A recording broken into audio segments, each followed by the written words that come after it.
Donc bienvenue à cette conférence qui devrait durer une cinquantaine de minutes, comme ça nous laissera un peu de temps pour échanger autour de la donnée et de ses applications en digital marketing, donc autour des problématiques de données. Donc je vais rapidement présenter, faire une introduction, vous présenter une cartographie, des outils et des forces en présence, et ensuite zoomer sur trois domaines qui sont en train de converger, qui sont tout ce qui est data management, plateforme, tout ce qui est automatisation du marketing et la manière dont on va coupler tout ça pour derrière générer du ROI dans le domaine marketing bien sûr. Donc rapidement je me présente, donc Gilles Venturi, Soft Computing, je suis le cofondateur et le directeur général de Soft. Il m'arrive aussi d'écrire des livres, des blogs, des billets, je vous laisserai les adresses à la fin de la conférence si vous le souhaitez. Soft Computing, je ne vais pas passer des heures à vous faire de la pub, mais ça fait, disons, à peu près 400 personnes. Et on s'est spécialisé depuis une vingtaine d'années sur toutes les problématiques du marketing digital basé sur la donnée. On travaille à la fois en amont sur les approches de conseil, sur les programmes relationnels, sur la mise en œuvre technologique et derrière sur l'exécution, c'est-à-dire qu'on opère un certain nombre de plateformes marketing relationnel digital pour le compte de clients. On travaille dans trois secteurs majoritairement qui sont la banque, le retail et les services intégrant les télécoms, les utilities, etc. Ce qui nous permet d'avoir une vision assez large du marché. Donc depuis une dizaine d'années, on a été pas mal soumis à des problématiques de big data. Ça s'appelait pas comme ça à l'époque, mais on était déjà dans ces problématiques. Des problématiques qu'on était amenés à gérer de très gros volumes de données avec par exemple Wanadoo sur lequel on essayait de faire des prévisions d'appel au quart d'heure pour staffer le service client de Wanadoo à partir de 2003-2004. Après, des grosses institutions bancaires nous ont demandé de gérer leurs 15 millions de clients avec toute l'historique des transactions sur des dizaines d'années pour arriver à en sortir des programmes relationnels. Donc ça nous a amené à travailler sur des grosses bases. Derrière des opérateurs de e-commerce et de distribution spécialisée nous ont fait intervenir sur les problématiques de recommandation en temps réel. C'est le Amazon, vous regardez un produit, je vous en propose un autre de manière auto-apprentissante. Les télécoms se sont lancés à partir des années 2005-2010 sur des problématiques de construction de réseaux d'influence, donc arriver à trouver des interconnexions entre des utilisateurs du réseau de télécom pour derrière créer des groupes, des tribus et voir les prescripteurs et sur ces prescripteurs faire du marketing d'ambassadeurs. On a travaillé ensuite sur des problématiques d'analyse de sentiments où on va récupérer tous les posts que les clientes laissent sur les blogs, sur les vêtements, les habits, les chaussures, etc. pour derrière analyser le contenu de ces traces textuelles laissées et en identifier des éléments en termes de sentiments pour orienter des actions marketing. Et puis plus récemment, la GSA s'est lancée dans une course à la valorisation de la data, ce qui nous a amené à gérer à peu près 50% de tous les tickets de caisse que vous laissez dans la grande surface, dans les hyper, les super et les proxys. Donc ils arrivent chez nous et on les analyse en temps réel. Donc tout ça, ça nous a amené effectivement à mettre les mains dans le cambouis sur un certain nombre de technologies. Alors je ne vais pas rentrer dans le détail des technos, c'est pas le sujet aujourd'hui, mais en tout cas on a expérimenté une partie importante de ce qui se fait sur le marché en matière de traitement sur les grosses données. Là aussi, je ne vais pas entrer dans le détail, ça vous donne une idée des clients avec lesquels on travaille. Comme je disais, banque, retail et services. Donc le ROI marketing, aujourd'hui, c'est un dédale, c'est un ensemble assez complexe, même si les basiques sont toujours les mêmes. Le marketing digital, ça a beau avoir révolutionné la planète, c'est toujours le même problème, c'est développer du ROI autour de problématiques d'acquisition, de développement et de fidélisation. Donc on est toujours dans le copier-coller de la bonne vieille recette. Néanmoins, en termes d'outillage avec la donnée, sont apparus des cycles nouveaux, qui sont les cycles liés à la donnée par rapport à ces enjeux de ROI, qui sont les cycles les problématiques de captation de la donnée, comment prendre de la donnée, engager le client et récupérer des informations sur son parcours, sur ses comportements. Des éléments d'analyse de données où là on voit apparaître les populations de data scientists pour scorer, analyser les comportements, segmenter, recommander, etc., etc. Derrière, il y a l'exploitation, c'est-à-dire qu'une fois qu'on a fait ces beaux modèles, qu'ils soient temps réel, qu'ils soient automatiques, qu'ils soient supervisés, toute la problématique consiste à dire j'ai compris que j'avais des clients appétents à tel ou tel comportement, tel ou tel produit, tel ou tel canal. Comment je vais l'opérer pour le décliner en action marketing. Et derrière, une fois que j'ai lancé ces actions marketing, comment je vais les mesurer, comment je vais faire le A/B testing dans le jargon digital marketing pour être encore meilleur le coup d'après sur la base de ce que j'ai fait. Donc un cycle lié sur les données qui implique pas mal de métiers qui s'intercroisent et qui chacun contribue à la construction de l'ensemble. Donc la donnée au cœur, des éléments d'information sociale, tout ce qui va être laissé sur le social, sur les réseaux sociaux, que ce soit les Twitter, Facebook ou autres LinkedIn. Les données laissées sur le web, sur les parcours web, les formulaires, aussi bien que les logs et autres. La stratégie marketing, c'est-à-dire que toutes ces données raffinées, il faut la transformer en action, fabriquer des programmes. Les données de mobilité, tout ce qui va permettre d'isoler le client dans son parcours, dans sa localisation, dans son temps d'arrêt devant un rayon ou autre. Les données de médias, c'est-à-dire que l'exposition média devient en soi une information sur laquelle on va pouvoir tirer des comportements. La vitesse de navigation, la vitesse de déplacement de la souris sont des informations qu'on peut être amené à traiter. Et puis derrière, le métier de la création, qui aujourd'hui n'est pas vraiment encore très impliqué, mais on a des expériences dans lesquelles on va personnaliser la vidéo en incrustant par exemple la chaussure en fonction du profil client dans un clip dans lequel on va pousser des informations ou des promotions sur des catalogues d'offres chaussures. Donc, pour arriver à faire tout ça, il y a plein de métiers et en plus, il y a plein de filières technologiques. Je ne vais pas toutes les lister ici, mais il y a des gens qui sont spécialisés, des trading desks qui vont être spécialisés dans l'achat d'espace média, qui vont faire appel à ce genre de technique. Il y a des gens qui vont être dans la data science pour analyser les données. Il y a des gens qui vont être dans la créa, qui vont être dans le e-commerce, puisque l'abandon de panier, par exemple, c'est du domaine du e-commerce, mais il y a des implications en matière de data. Il y a les gens qui vont gérer les campagnes, qui vont automatiser des programmes relationnels, des campagnes marketing, acquisition, fidélisation. Il y a des technologies mobiles, il y a des données temps réel, il y a les informations du search, le search, toutes les natures de search avec tout ce qu'on peut en tirer comme information, les plateformes sociales et puis les outils d'expérience utilisateur. Donc on voit qu'on a un amalgame de métiers, un amalgame de fonctions et que toutes vont s'interconnecter pour derrière bâtir une solution complète. Donc là, je vous ressors un plan Gartner, je vous ai mis l'adresse, dans lequel on voit apparaître les différentes technologies et les filières des métiers qui sont supportés. Donc on voit bien que c'est un sujet assez compliqué, pas encore mûr, puisque ces technologies, elles se complètent. Parfois, elles se chevauchent, elles peuvent porter des messages à peu près équivalents, mais derrière, présenter des réalités tout autres. Donc une réalité assez compliquée.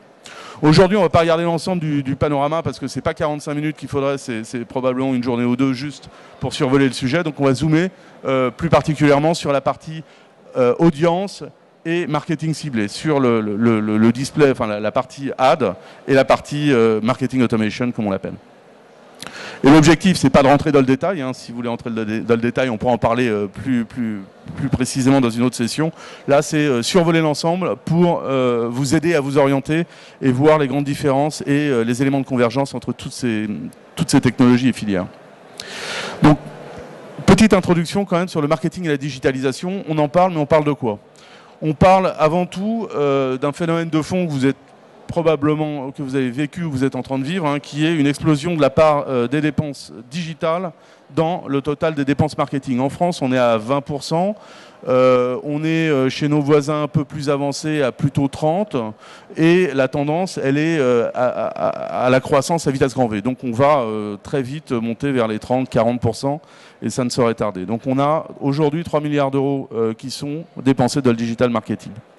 Ensuite, à quoi ils sont dépensés? Ils sont dépensés énormément chez nos amis de chez Google, chez Google, Search, du display, et puis pour une petite partie sur le marketing qu'on appelle ciblé, ça veut dire tout ce qui va être lié aux campagnes marketing ciblées adressées, par exemple les campagnes email ou le marketing direct.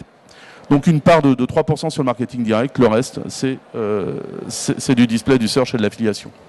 Alors ensuite, quand on regarde comment sont dépensés ces 97%, ce qu'on voit, c'est une partie directe. Votre annonceur, enfin l'annonceur va acheter des médias, une centrale média qui elle-même discute avec des éditeurs, des réseaux, 12%, et puis ce qu'on appelle le real-time bidding, donc toute la partie programmatique, c'est tout ce qui va être lié aux enchères en temps réel d'achat d'espace à la volée au moment où vous consultez une page. Les espaces disponibles sont mis aux enchères, les annonceurs enchérissent et le meilleur gagne et peut pousser son message. Ce qui est intéressant, c'est pas tant les 16%. Bon, 16%, c'est pas énorme en soi. Ce qui est intéressant, c'est de regarder la croissance. C'est-à-dire qu'aujourd'hui, ça croît de 125% par an. Donc, je vous laisse imaginer la tête du camembert dans 1 an, dans 2 ans. Ça va proliférer et progressivement, la plupart des achats médias digitaux vont se retrouver sur des techniques d'enchères et de RTB. Donc, on est dans un monde qui change, en définitive, avec 2 axes. Il y a un axe qui est digital versus offline, celui-là il est relativement classique, et la pub a tendance à digitaliser. Aujourd'hui, le média, la télé IP ou la radio IP sont des réalités sur lesquelles on peut incruster, personnaliser du message en fonction de la navigation que vous avez faite sur votre box. En tout cas, techniquement, les informations sont là pour le faire.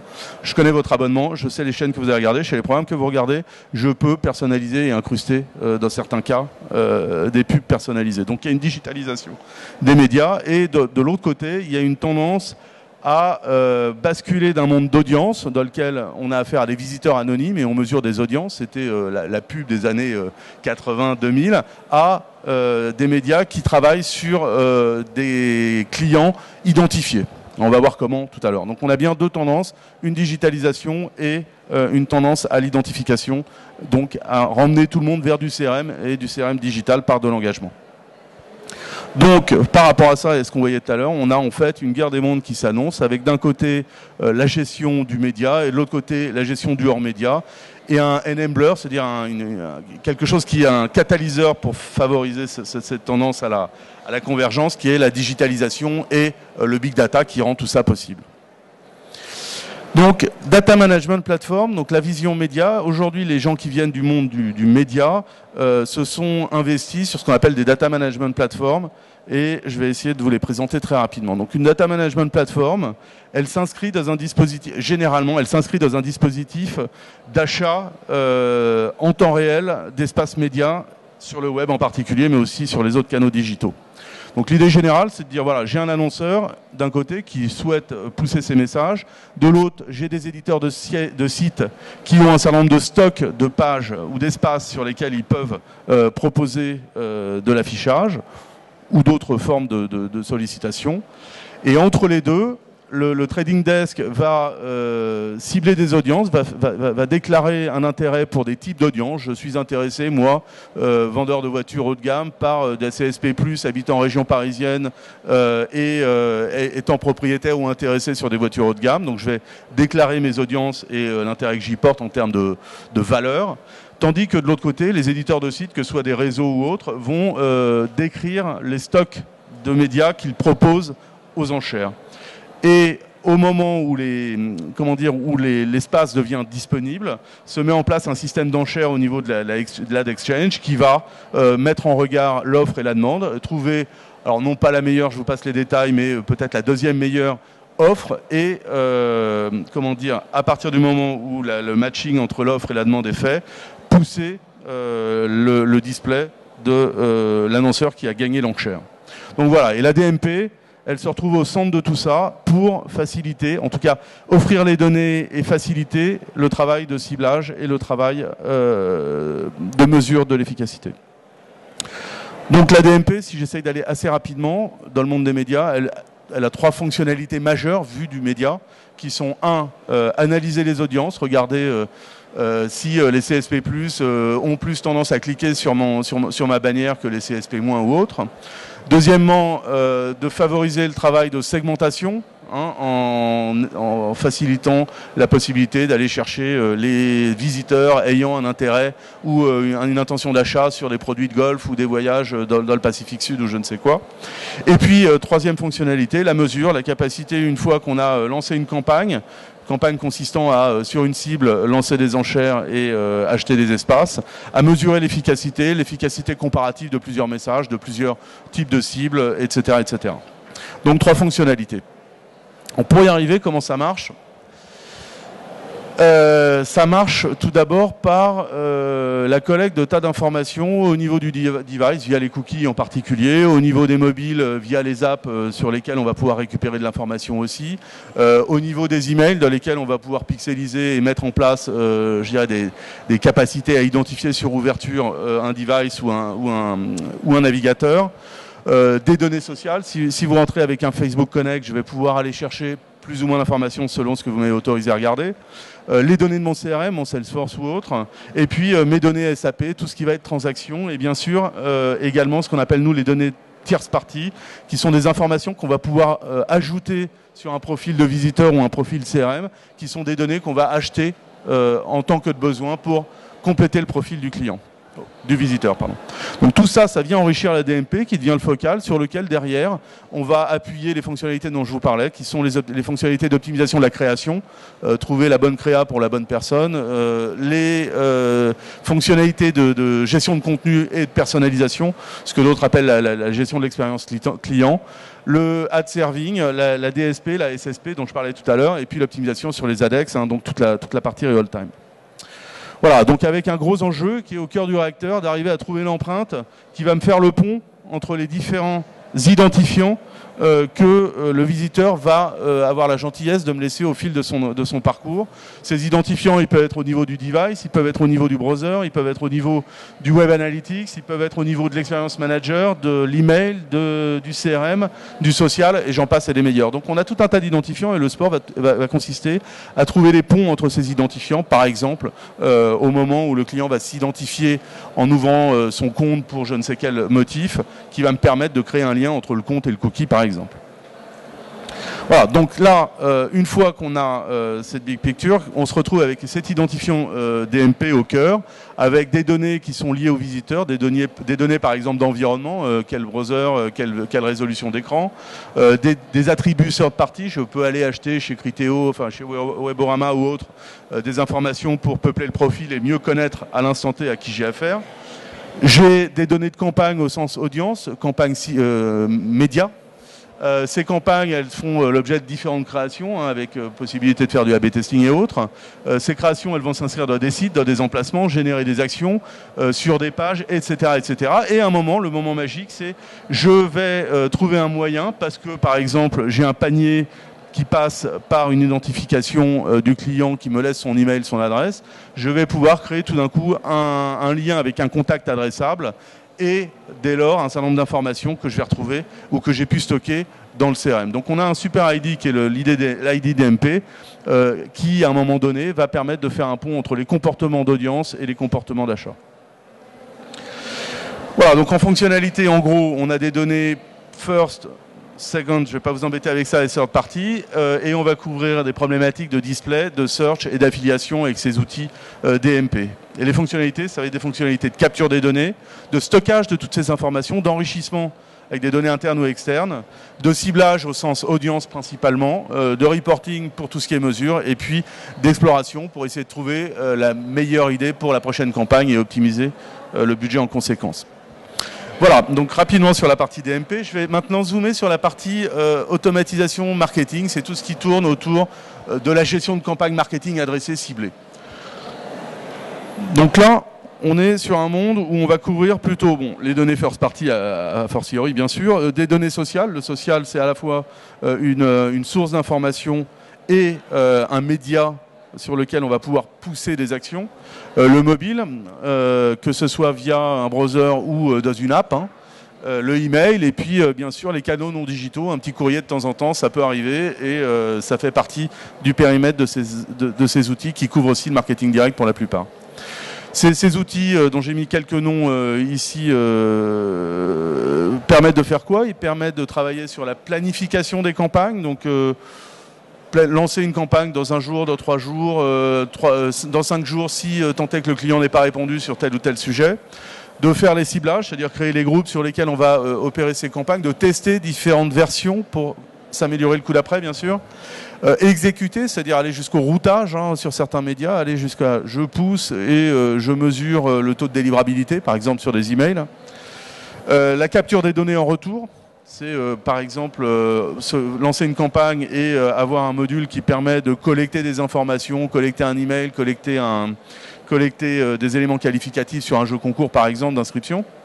Le stockage de toutes ces données, le reporting et l'exploration. Donc on voit par rapport à ce qu'on a isolé tout à l'heure en termes de fonctionnalité qu'il y a pas mal de recouvrement. Les noms sont les mêmes, juste ça ne fait pas la même chose en vérité, mais les noms sont les mêmes, donc on se dit qu'il y a peut-être probablement un petit peu de convergence à imaginer autour de tout ça. Et donc les données manipulées, c'est quoi? Donc essentiellement autour du contact adressable. Alors est-ce que c'est le contact adressable avec un ID Facebook, avec une adresse courrier ou avec un email? C'est tout ça, a priori, sur lequel on va pouvoir connecter d'autres informations clients, et en particulier toutes celles qui vont me permettre de cibler la couleur des cheveux, demain l'intérêt déclaré sur tel ou tel produit. Le contact, il est lié à des campagnes au sens marketing direct, en tout cas marketing ciblé et adressé. Ces campagnes, elles manipulent des actions qui elles-mêmes génèrent des réactions, etc., qui viennent s'intégrer avec des sessions étant là aussi, je vous le rappelle, une clé sur laquelle on travaille également avec la DMP. Donc on voit qu'il y a des liens au niveau des fonctions, mais aussi au niveau des données qui apparaissent. Donc ayant dit cela, j'ai été rapidement sur les deux axes, DMP et Marketing Automation. Ce qu'on se pose comme question, c'est on voit qu'il y a des données communes, on voit qu'il y a des fonctions communes et on voit aussi qu'il y a des gens qui ont réfléchi et que ce n'est pas une question anodine autour de la planète aujourd'hui. Je vais donner quelques chiffres. Par exemple, Oracle s'est acheté un truc qui s'appelle BlueKai. Donc BlueKai, c'est une DMP qui a un certain nombre d'informations third party, qui a plus de 200 sources d'informations de mémoire sur lesquelles vous allez pouvoir profiler vos visiteurs en temps réel. Oracle s'est acheté également un truc qui s'appelle Eloqua, si je dis pas de bêtises. Pendant ce temps-là, Criteo, qui travaille sur ces problématiques DMP, c'est le cœur du réacteur de Criteo, c'est une DMP, multi-partie, mais c'est une DMP, 1,2 milliard. Adobe qui s'est fait racheter par... Neolan l'année dernière qui s'est fait racheter par Adobe, un gestionnaire de campagne, Adobe ayant des outils analytiques et de targeting DMP sous la main, donc là aussi il y a des convergences. Il y a plein d'autres opérations qui se passent autour de ce sujet-là et qui prouvent que le sujet est chaud. L'idée générale étant de rapprocher la campagne ciblée et la campagne média, la digitalisation des médias poussant à flouter les frontières entre les deux. Et donc la promesse derrière, c'est quoi du point de vue de l'annonceur? C'est du point de vue de l'annonceur, personnaliser en temps réel le ciblage d'audience en tenant compte de données sur le client, l'âge ou le dernier achat ou l'état de la livraison en cours, etc. etc. Et de l'autre côté, c'est de pouvoir déclencher des actions marketing ciblées qui soient personnalisées en fonction d'événements liés à une session digitale.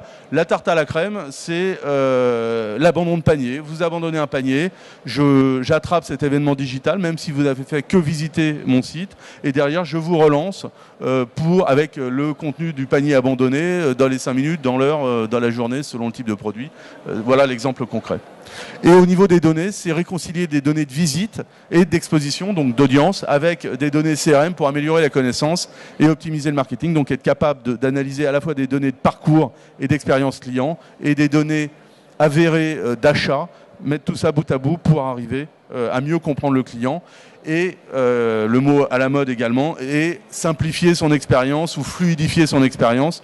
C'est la vue des coulisses de ce qu'on appelle l'expérience client, à savoir comprendre et suivre son parcours sur les différents médias pour derrière être capable de lui proposer une expérience la plus en couture possible. Et ça, c'est par les données. Donc comme on le voyait, il y a des convergences au niveau des fonctionnalités, tout ce qui est planification, gestion de contenu, le tagage fait partie intégrante des deux mondes, l'exécution de campagne, c'est-à-dire le fait de pousser et de rendre compte d'avoir poussé un message, la capture des données, le stockage, l'attribution, on y reviendra tout à l'heure, c'est un sujet très important, les tests, le ciblage, le reporting et l'exploration sont à l'intersection de ces deux technologies, de ces deux ensembles de technologies.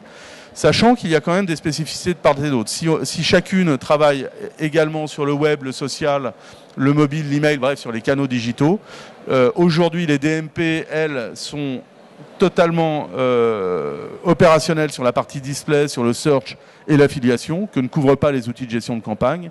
Et inversement, les outils de gestion de campagne savent adresser des canaux non digitaux, le fameux courrier, hein, les centres d'appel, les point of sale, c'est-à-dire par exemple la caisse, hein, quand j'imprime un coupon personnalisé sur une caisse dans un supermarché, c'est la gestion de campagne qui pousse la plupart du temps cela, les courriers, etc. Donc on voit qu'il y a des éléments de convergence, mais il y a aussi des spécificités qui restent à combler. Et en client, on se retrouve avec au cœur le client digital, et puis quand même quelques clients non digitaux qui sont uniquement opérés du côté marketing automation, et des visiteurs purement digitaux qui n'ont jamais fait le pas de s'identifier, qui eux sont connus uniquement sous forme d'audience et d'ID DMP. Et donc tout le sport, c'est de travailler en fait sur le cœur, c'est-à-dire ce qu'on appelle le sweet spot, c'est ce qui est à la croisée, c'est les clients qui ont à la fois des identifiants DMP et qui, à un moment donné, pour une raison X ou Y, se sont identifiés. De créer un super marketing record, un master marketing record au cœur qui amalgame aussi bien des visiteurs que des clients identifiés. Et derrière, sur les clients qui sont à l'intersection des deux, c'est-à-dire pour lesquels on a les deux informations, de travailler notamment sur les problématiques d'extrapolation de profil en trouvant des ponts par des techniques mathématiques Y égale F de X, je vais vous passer les détails, il y a des tonnes de manières de faire, qui vont permettre d'extrapoler des données CRM connues, genre il est intéressé par tel produit, ou il a acheté, c'est un client qui me rapporte beaucoup, je ne sais quoi, et de les extrapoler pour pouvoir les calculer sur un ensemble de données disponibles pour tous les visiteurs, afin de trouver des jumeaux, et sur ces jumeaux, de pouvoir identifier parmi les visiteurs ceux qui ont le profil à être des clients à forte valeur ajoutée ou des clients qui commandent souvent ou qui sont très intéressés par tel ou tel produit. Voilà, donc je ferme le capot et maintenant je vais vous montrer un petit peu ce que ça peut donner en termes de cas d'usage. Hein. J'ai pris quelques exemples là aussi pour aller assez vite. Donc, premier cas d'usage, c'est détection de projet. Donc, imaginez que vous êtes, par exemple, opérateur de gaz ou assureur et vous êtes intéressé pour identifier le plus tôt possible dans le parcours client ou visiteur l'intention de déménager ou le changement de logement. C'est à ce moment-là où vous pouvez vendre un nouveau contrat de gaz, vous faire changer d'opérateur de gaz. C'est à ce moment-là où vous pouvez changer votre assureur MRH. Donc c'est un moment important dans la vie du client. Donc on va par exemple ici qualifier. Donc sur des informations de recherche, on va toper des informations de recherche. On va suivre et taguer et suivre le comportement web. Regardez un petit peu les pages qui sont visitées. Si on va également essayer d'aller chercher des informations third party, c'est-à-dire qu'on va appeler à la volée sur la base du cookie, on va demander à Criteo ou autre si il a identifié une intention de déménagement parmi les critères qu'il a sur ce visiteur. Le cas échéant, parce qu'il s'est identifié, il est passé, il a consulté son compte pour regarder sa facture ou je ne sais quoi, je vais pouvoir croiser tout ça avec des données CRM. Ce qui va me permettre de calculer des clients à potentiel et derrière de déclencher du ciblage, soit pour personnaliser la navigation, soit pour envoyer un email de relance si j'ai réussi à coupler les données d'email.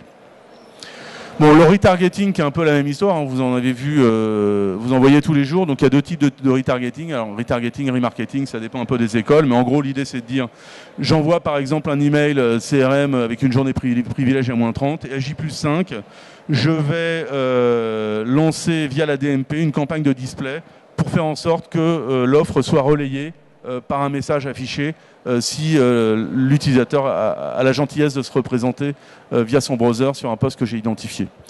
Et le contraire qui marche aussi, c'est je lance une opération display sur un ciblé segmenté sur une audience particulière et au bout de 3 impressions, s'il y a un clic, s'il n'y a pas de clic, pardon, je vais relancer par email. Comment? Parce qu'il se trouve que dès lors que vous ouvrez un email en général, vous avez un tag qui est laissé sur votre browser ou sur votre device qui fait qu'on est capable la plupart du temps de trouver un lien entre les deux. Voilà. Un autre sujet qui est important, qui est la repose, c'est-à-dire la capacité à attribuer. Vous êtes tous avec des budgets, on l'a vu, qui augmentent énormément en matière de display, et vous êtes tous conscients du fait que vous en mettez au moins 20% à la poubelle parce que vous ne savez pas très bien gérer ces budgets et optimiser ces budgets. Et en plus, vous achetez des campagnes de prospection sur vos clients et vous ne savez pas vraiment attribuer les résultats. Et vous payez plusieurs provider pour le même visiteur. Et donc là, l'idée générale, hein, et en repos, c'est quoi? C'est je fais une campagne DMP, par exemple en PGC. Si je suis bestial, je regarde si ça clique pas, c'est que c'est une mauvaise campagne, je jette et je passe à autre chose. Là, l'idée, c'est de dire, voilà, je vais coupler ces informations de ciblage de campagne avec des actes d'achat via ma base CRM et via mon programme de fidélité pour être capable de toper dans la fenêtre de temps qui m'intéresse si oui ou non il y a eu un achat in-store. Alors effectivement, il n'y a pas eu de clic, mais s'il y a eu un achat in-store, peut-être que j'ai affaire à une super campagne avec un super rendement. Simplement, ma méthode d'attribution n'était pas la même, et c'est pour ça que j'avais mal mesuré ma campagne. Donc de l'attribution pour faire du repos. Bon, l'usage en matière de personnalisation de site sur des données de visite, là c'est relativement simple, hein, c'est à partir d'informations par exemple sur le contexte, les contenus des pages, hein, si vous êtes éditeur de contenu, vous avez des pages, si vous avez un site sur les voitures, vous avez des pages sur les voitures haut de gamme, bas de gamme, allemandes, françaises, italiennes, etc. Tout ça c'est de l'information porteuse de sens.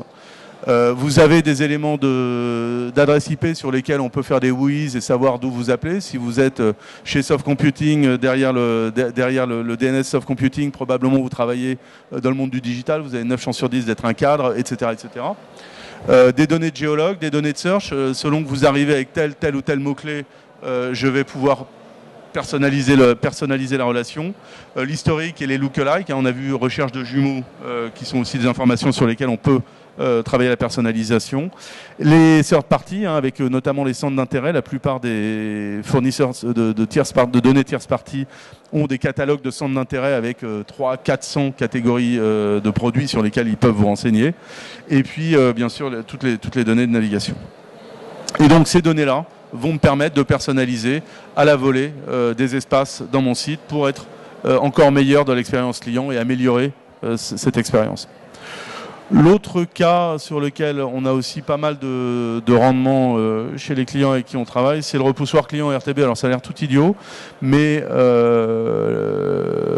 le principe général, c'est de dire, voilà, avant de lancer une enchère, hein, je vous ai parlé d'enchère tout à l'heure, si j'ai un moyen d'appareiller le média, enfin la donnée du visiteur avec le fait qu'il est ou non client, simplement un flag oui non client, et que s'il est client, je le repousse, et je lance pas mon enchère, j'économise des petits euros, des petits centimes d'euros par-ci par-là, mais mis bout à bout représente des volumes souvent très importants. Donc le couplage, c'est simplement de dire j'ai un lien entre le CRM et le visiteur, je regarde de qui il s'agit et je n'enchéris qu'à partir du moment où j'ai affaire à quelqu'un que je ne connais pas, ou en tout cas qui m'intéresse à proprement parler, qui n'est pas dans ma base client, sur des campagnes d'acquisition bien sûr. Voilà, donc tout ça pour dire comment donc je vous ai montré un petit peu à quoi ça servait. Maintenant, retour d'expérience. Ça fait 2-3 ans là qu'on est à fond sur ces sujets-là. Les questions qu'on nous pose, c'est est-ce qu'on met tout ça dans le cloud, ou on essaye d'être propriétaire de notre DMP? Bon, je vous rassure, il n'y a pas une réponse pour tout le monde, hein, c'est des réponses vraiment au cas par cas, mais les questions qui se posent, c'est est-ce que je mets tout ça dans le cloud ou est-ce que j'internalise? Il y a du pour, il y a du moins, il y a du contre. Est-ce que je me focalise sur mes données first party et ça va me suffire, ou est-ce que je vais en acheter à l'extérieur, donc faire du third party, ou bien est-ce que je me crée un réseau d'affiliés avec lesquels je travaille pour faire ce qu'on appelle du second party, hein. Je vous donne un exemple, vous appelez AXA, vous voulez toper des déménagements, vous allez dealer soit avec GDF, soit avec EDF, avec La Poste, avec 2-3 grosses enseignes comme ça qui sont au cœur du projet déménagement, et vous allez créer un réseau dans lequel vous allez faire des échanges de bons procédés après avoir regardé avec votre direction juridique que vous étiez CNIL compliant. Est-ce que vous travaillez sur des données chaudes ou des données froides? On n'est pas rentré dans le détail, mais en gros, vous avez deux technologies Big Data qui sont sous-jacentes. Les technologies Big Data pour travailler sur des gros volumes très en profondeur pour réfléchir à profiler le client, et puis des technologies qui sont là pour répondre très très vite, en moins de 0,14 secondes, pour être capable de faire des enchères temps réel, de la perso à l'affichage, etc., etc. Et donc, c'est pas tout à fait les mêmes technologies. Et puis souveraineté versus monétisation. Est-ce que vous avez des enjeux de monétisation? Si vous êtes un site éditeur, c'est-à-dire vous créez du contenu, oui, vous êtes dans une problématique de monétisation. Si vous êtes dans du transactionnel e-commerce, Normalement, vous n'êtes pas forcément dans du contexte de monétisation, quoique aujourd'hui les temps sont durs et on voit de plus en plus de distributeurs e-commerçants, que ce soit en distribution spécialisée ou en distribution alimentaire, qui réfléchissent à vendre les données de comportement de leurs clients pour arrondir les fins de mois. Donc tout le monde s'y met un peu là. Voilà, donc sur les solutions du marché aujourd'hui, vous avez deux possibilités. Soit vous allez piocher un peu de DMP chez un éditeur, vous allez piocher un outil de gestion de campagne, un outil ou un service, hein, parce qu'il y a du as a service autant que de l'édition maintenant avec le cloud, bien sûr. Donc soit vous essayez de trouver une solution intégrée qui fait tout, et aujourd'hui ça n'existe pas vraiment, soit vous prenez best of breed, c'est-à-dire vous prenez ce qu'il y a de mieux pour faire votre gestion de campagne, votre analytique web et puis votre DMP. Ça c'est la deuxième solution, ou soit vous attendez que les éditeurs aient fait le boulot, c'est-à-dire que les Oracle, les SAP, les Adobe, etc., qui sont en train d'avancer sur cette voie de convergence DMP, analytique et gestion de campagne, aient fait le boulot, mais ça va durer encore 2 ou 3 ans, donc vous n'avez peut-être pas que ça à faire. Un petit zoom sur les données rapidement. Où mettre les données dans ces cas de figure? Alors, dans le cloud, pas dans le cloud, je vous ai dit, c'est à vous de voir. Et ce que j'évoquais tout à l'heure, c'est qu'en fait, on se retrouve en gros avec 3 paquets de données qui répondent à 3 ensembles de contraintes et de problématiques différentes. Donc, des données structurées, rien de nouveau. Hein, c'est là où vous allez mettre tous vos tickets de caisse, vos transactions bancaires, les caractéristiques des produits, donc tout ce qui est structuré. Et ça, c'est le bon vieux Data Warehouse. J'ai mis Oracle, mais ça pourrait être IBM ou Microsoft, hein, c'est pareil, ou Teradata ou je ne sais quoi.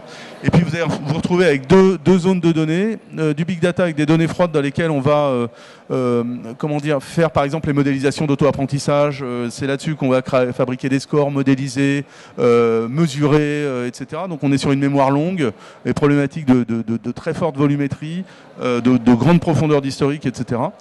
Et puis une mémoire courte, on va appeler ça, c'est les données chaudes sur lesquelles, en temps réel, on va devoir prendre des décisions. Donc c'est des tops, c'est quelques tops sur le client, c'est le dernier produit, la dernière date de visite, c'est le score d'appétence sur tel ou tel produit. Ce sont des données sur lesquelles on va pouvoir lancer des stratégies de rebond marketing à la volée. Et là, on est sur des contraintes non plus de volumétrie, de puissance de calcul de volumétrie, mais on est beaucoup plus sur des problématiques de latence et de capacité à traiter rapidement et surtout à absorber des pics de charge quand Noël arrive par exemple. Alors est-ce que c'est légal? Donc à chaque fois que je présente ça, j'arrive à faire une copie d'écran de la veille au soir sur un article qui est sorti dans un journal pour dire que c'était Big Brother qui avait Snowden, NSA, etc. Donc c'est globalement légal, on va dire. Il y a beaucoup de zones de gris, quoi qu'on en dise. C'est-à-dire que le cadre juridique n'est pas émouvant et interprétable. Moi, je ne suis pas juriste, mais on peut dire noir et blanc en lisant le même texte, hein, en tout cas du point de vue des juristes. Ça évolue tout le temps. Ce qui est vrai en Allemagne n'est pas vrai en France, n'est pas vrai en Angleterre, n'est pas vrai aux États-Unis, n'est pas vrai en Italie. Donc chaque pays a ses spécificités. Donc c'est assez compliqué. Hein. On travaille avec des organismes internationaux comme L'Oréal ou autres, et on met le même programme dans tous les pays. À chaque fois, il y a une étape juridique où on doit vérifier plein de choses parce que c'est pas le même sport dans chacun des pays. À un moment donné, il y a une dose d'autorégulation. C'est-à-dire que de toute façon, même si on peut aller assez loin, en définitive, c'est pas le Far West. Et le client, si on dépasse les lignes jaunes, à un moment, peut avoir un phénomène de rejet. Donc, de toute façon, il y a besoin d'une autorégulation pour éviter d'aller trop loin, parce que il y a un moment où ça devient intrusif. Et là, le curseur est très, très délicat à positionner. Moi, j'étais persuadé qu'envoyer des SMS, c'était intrusif. J'ai vu des clients envoyer des SMS pour lesquels les clientes ont répondu avec des grands merci parce que c'était des SMS qui rendaient service. Donc, il faut bien délimiter ce qui est acceptable, sympa ou inacceptable du point de vue du client. Et je ne peux que vous inviter à faire appel à des conseils, non pas des conseils genre soft computing, mais des conseils juridiques et experts sur le sujet, parce que c'est un vrai imbroglio et ça évolue à vitesse grand V. Comment on s'organise autour de tout ça? En gros, il y a trois types de génies à assembler. Alors, si vous avez tout chez vous, quelqu'un qui a les trois dans le même cerveau, je vous conseille de bien le payer et de le garder au chaud. Mais sinon, il y a besoin de data science pour arriver à fabriquer ces modèles, il y a besoin de programmation pour aider le data scientist à fabriquer ses modèles, parce qu'en général, il aura besoin de mettre les mains dans le Java ou dans le Python ou dans je ne sais quoi pour faire tourner tout ça et regarder ce que ça donne. Et puis, en programmation, il faudra aussi derrière mettre les web services derrière vos sites web, derrière vos applications, à l'intérieur de vos apps, etc. Donc il y a de la programmation. Et puis il y a du marketing, c'est-à-dire que c'est toujours le verre à moitié vide, le verre à moitié plein. Quand on dit qu'un client est très appétant à une voiture de type allemande, est-ce que je dois encore lui pousser une pub sur une voiture allemande, ou au contraire, étant donné qu'il est déjà intéressé, je dois économiser mes forces pour aller le mettre sur quelqu'un qui n'est pas intéressé. Donc il y a un enjeu aussi d'interprétation et de donner du sens à la donnée, ou en tout cas à l'analyse qui a été faite de la donnée, et d'où l'intérêt d'avoir effectivement aussi du génie marketing. Voilà. En conclusion, nous on imagine que c'est que le début, c'est-à-dire que là on a regardé juste médias, marketing et données, médias et données. Mais dans la foulée, on commence à avoir des interactions avec la création. C'est-à-dire que la création est ajustée en fonction des profils clients, et à la volée, je vous parlais de l'incrustation de la bonne chaussure, de la bonne taille de la chaussure dans le clip vidéo. C'est des choses sur lesquelles certains de nos clients travaillent déjà. La donnée sociale, aujourd'hui, elle est encore sous-exploitée. Alors, c'est pas forcément la donnée la plus signifiante, hein, parce qu'il y a pas mal de garbage quand on regarde ce que les gens laissent sur Facebook ou sur votre mur ou je ne sais quoi. Mais néanmoins, ça permet de surqualifier le client et d'apporter encore plus de connaissances clients. Et donc, il va falloir très vite appareiller ces données sociales avec les données DMP, CRM et puis le web. Donc, aujourd'hui, on a vu simplement deux convergences, mais tout ce monde-là est en train de bouger et de converger en ce moment. Voilà, donc moi je conclus à ce stade. Donc les 50 minutes, je crois, sont passées. Vous pourrez retrouver la présentation d'ici un jour ou deux sur SlideShare, donc chez Soft Computing. Il y a d'autres endroits dans lesquels il y a d'autres contributions. Maintenant, si vous avez des questions, je suis à votre disposition. Merci.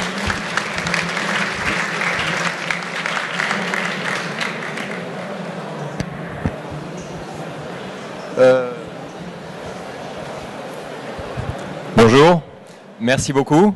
Antoine Laurent, je fais une start-up digitale. On va mettre des logiciels ingénierie de calcul de pont en SaaS. Et bon, on est en train de développer la plateforme, mais on n'a encore rien fait en termes de marketing ou d'outils. Donc on voudrait essayer d'automatiser au maximum notre campagne. Et je me posais justement toutes ces questions d'intégration de CRM avec analytique et puis autres outils en fait. Donc je suis venu au salon pour voir qu'est-ce que vous me conseillez. On a une page blanche et en mode startup aujourd'hui, il y a des packs d'accès sur le cloud.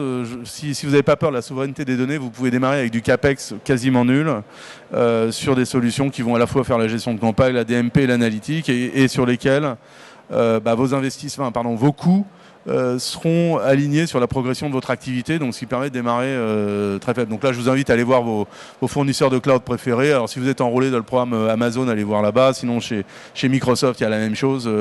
La même chose, chacun a le meilleur, mais ça permet de démarrer light. Et puis derrière, en plus, la plupart de ces solutions, si vous les choisissez bien, vous permettent à un moment donné de basculer tout ou partie on-premise pour reprendre la main sur la souveraineté, à la fois des données et des processus, parce qu'à un moment donné, le problème se pose. La valeur de votre boîte, à un moment, elle va être aussi liée à la valeur, aux données que vous allez accumuler sur les clients.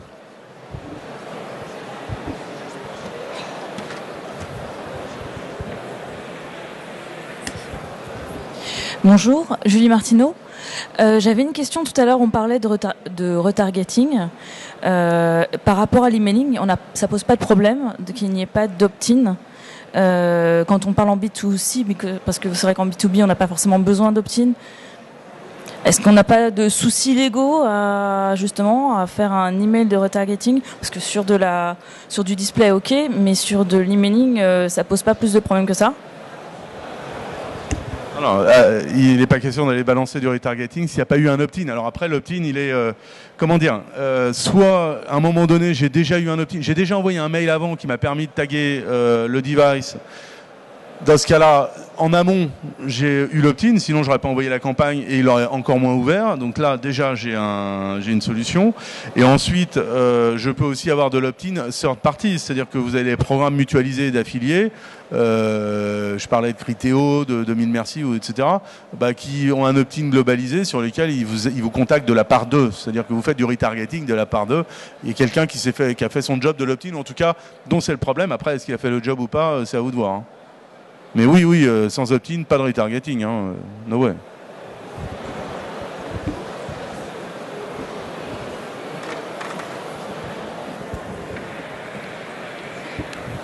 Et deuxième question, tout à l'heure on parlait de cross-canal et également de l'achat in-store.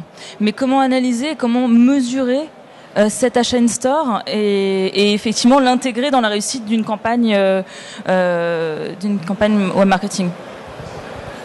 On retombe sur la problématique de créer des ponts entre des identifiants. Donc là, concrètement, si vous voulez, à un moment donné, ma cliente qui va chez Carrefour prendre son caddie en live, elle s'est branchée sur WooShop ou sur le Drive pour passer sa commande et s'est identifiée via le portail en mettant ses identifiants, ce qui me permet derrière, puisque en général elle aura un programme de fidélité, de créer le lien avec ses achats. Et à partir de là, de reboucler la boucle. Donc c'est ce genre de mécanique. Et après, tout le monde on va chercher plein de moyens d'augmenter le nombre de clients identifiés. En gros, le chiffre d'affaires maintenant dans le retail, c'est 70-80%, c'est de l'identifier. Faut pas vous faire d'illusions, que ce soit à la Fnac, chez Système U, chez Casino, en chiffre d'affaires, c'est 80% identifié. Et donc, ce qu'il faut, c'est créer un intérêt à l'identification du client sur les différents canaux. Par exemple, il faut lui mettre des trucs sympas sur son application mobile, sur votre application mobile. Comme ça, il va l'avoir in-store parce que, je sais pas, je vais l'aider à naviguer en fonction de sa liste de courses dans les bons rayons sans perte de temps. Alors, on aime ou on n'aime pas, mais en tout cas, ça peut être un service rendu. Nous, on a des clients qui travaillent sur la télécommande connectée où on va scanner des produits dans son frigidaire quand on en a plus et puis automatiquement, ça va alimenter la liste de courses. Donc, faut trouver les trucs qui vont créer un intérêt, qui vont pousser à l'identification et l'identification derrière va me permettre de créer des ponts et de faire de l'attribution sur du repos.